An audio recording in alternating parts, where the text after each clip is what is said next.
But it's been a beautiful trading day on this April 1st. And no, not April Fools. And we are very happy, at least talking for myself, with the beautiful price action that was offered. About fucking time, if you ask me. Just shared my screen, confirming with you guys. Can you guys see it?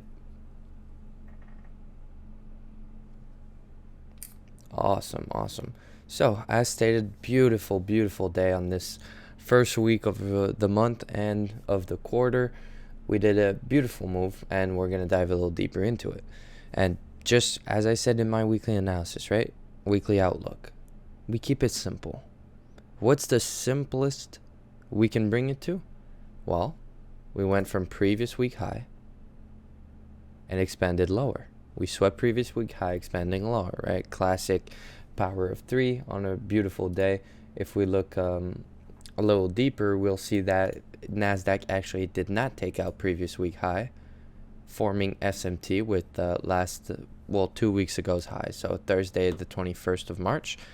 What did we say in our weekly outlook again? I don't know. I see a lot of faces that were here this weekend. Very simple. We said we anticipated SMT here.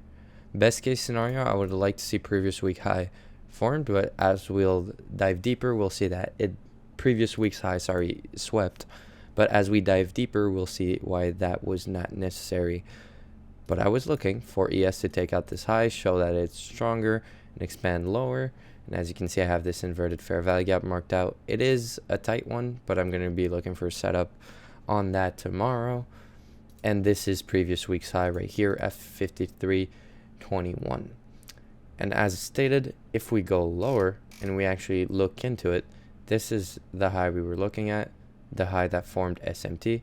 Right here, you can see it. Let's just draw it out a little bit. Put that blue. Blue's my SMT. Right here. So we had beautiful SMT right there, which was our higher time frame SMT, which gave us the idea we were looking for, to be precise, right?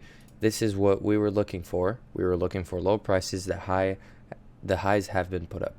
And best case scenario, I would have liked us to go sweep these highs right here, which were the previous week's high on NASDAQ, but we did not need to. Why? Well, let's look at ES, okay? Let's look at previous week's high for ES, which is, if I can find it, it was actually on Wednesday here. Yeah, I forgot we had that much divergence.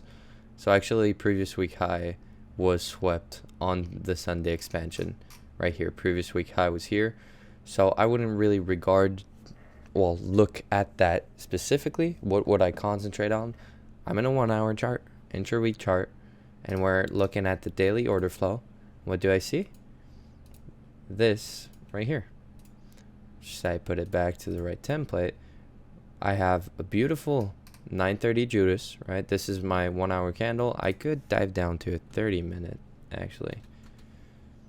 Why not?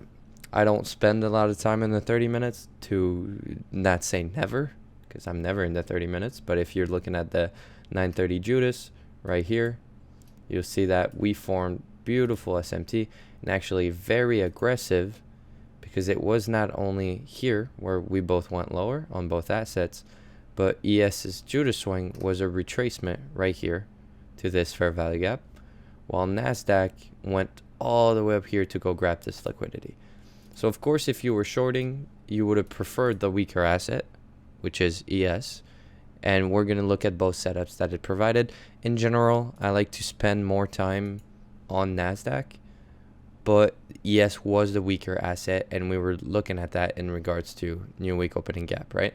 So with how NASDAQ acted around it, which we are going to look at right now in the morning, just before the Judas swing, we actually respected this new week opening gap in a higher time frame, right? We closed above it, but you can see how we interact with the new week opening gap CE, especially at that 9:30.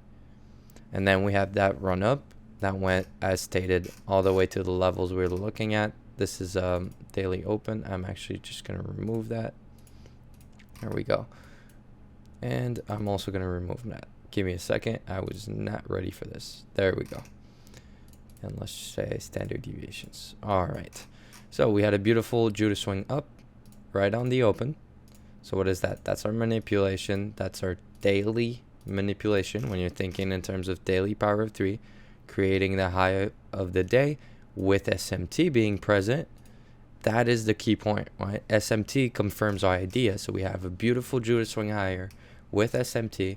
And if we dive deeper, actually go down to a 1 minute chart, for example, and look at the high of the 930 Judas, you can see that we have further SMT right here,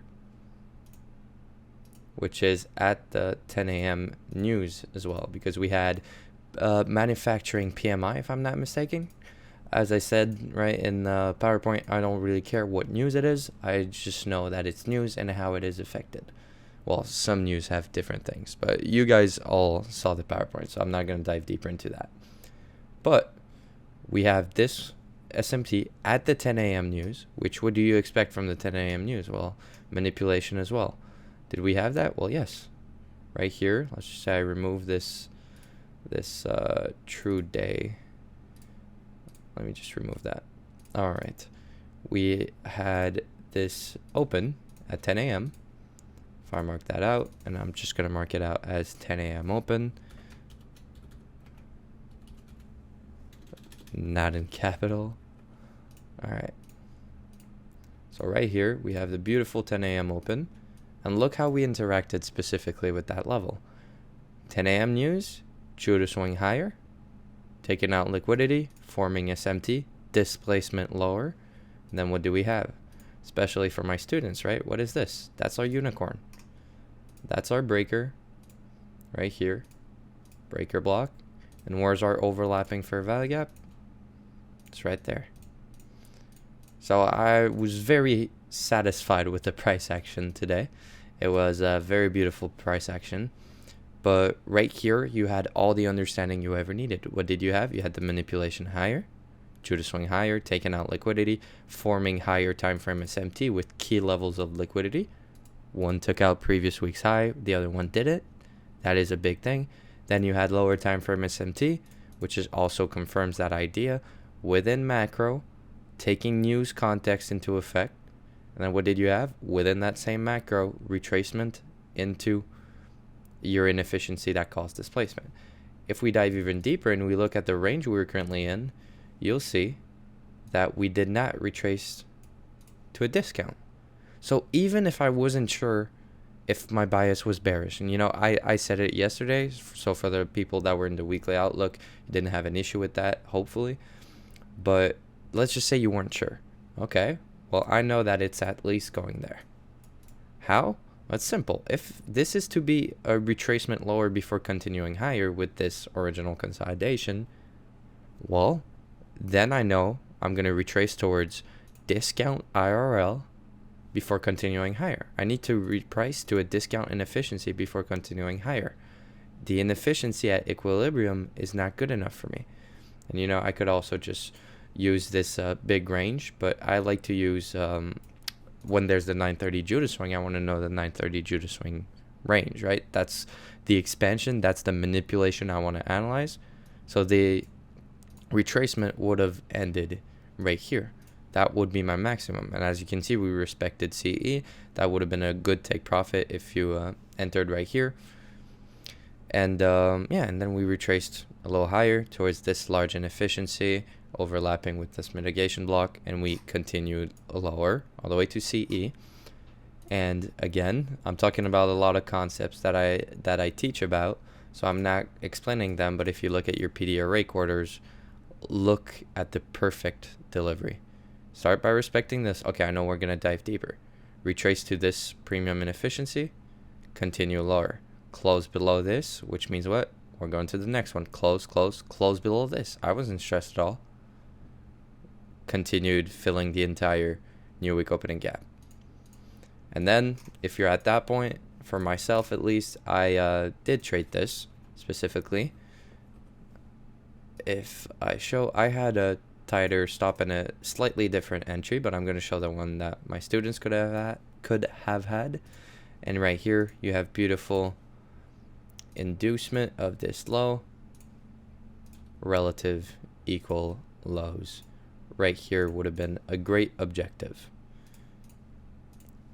Let's just say I'm going to try and mark it clear. I'm messing around with my templates a lot with my colors, so sorry if it starts to get a little colorful.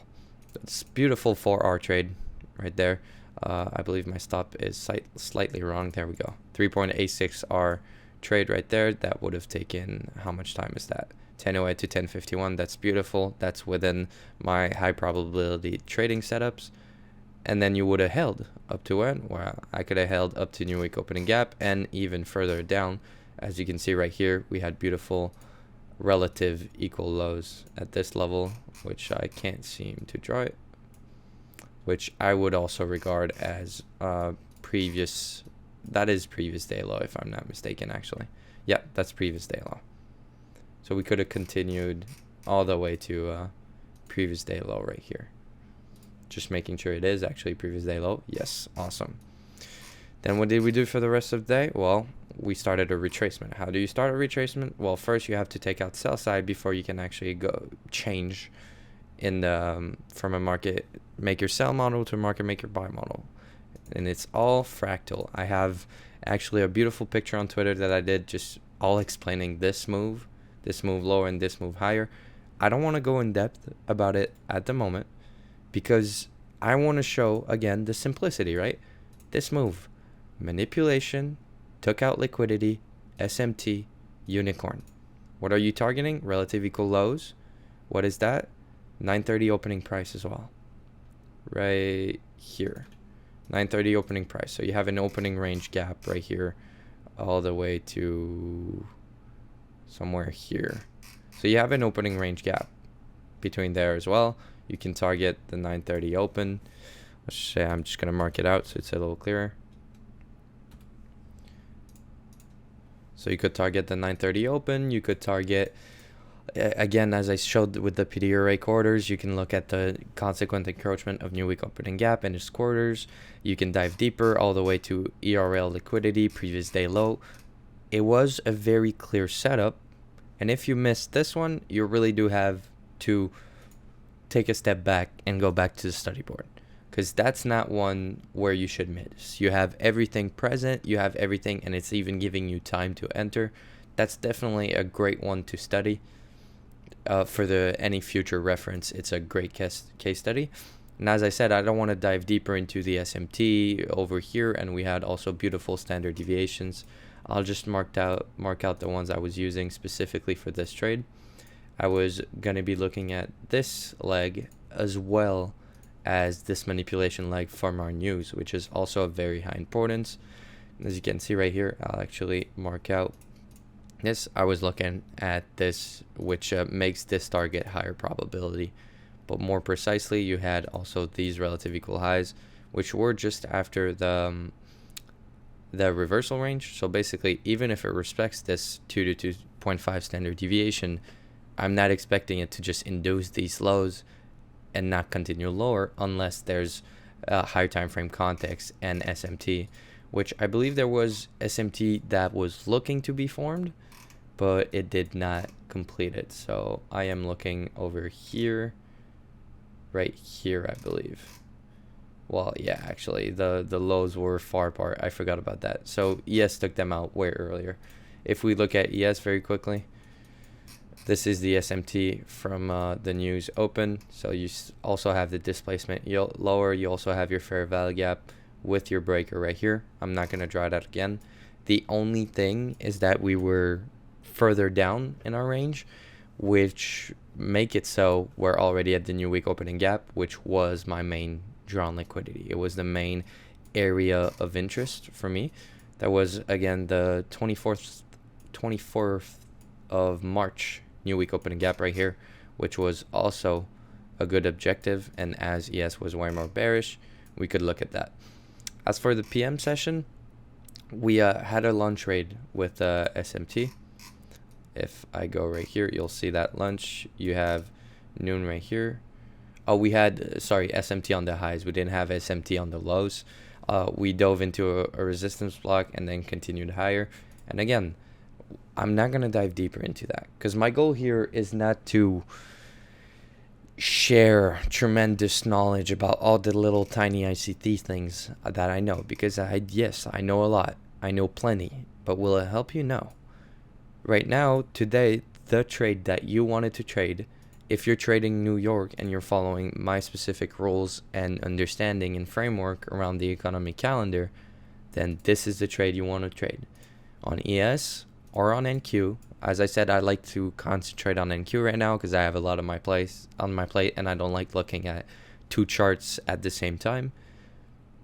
But you had both setups right there, very simple in your face, and I want to show you how simple it can really be. So if you had a hard time, which I don't think any of you guys currently in the call did, but if anyone listening back to this has had a hard time, go back, watch my weekly outlook for this week, which is the 1st of April, right? It was filmed the 31st. Go look at that weekly outlook, look at why he's thinking what he's thinking, keep it simple, and see the results. So that's going to be it for me. As I said, don't want to dive in deeper. Do you guys have any questions specifically? I don't mind answering questions if you guys are confused, but seeing the chat today, I think that everyone did pretty fucking awesome.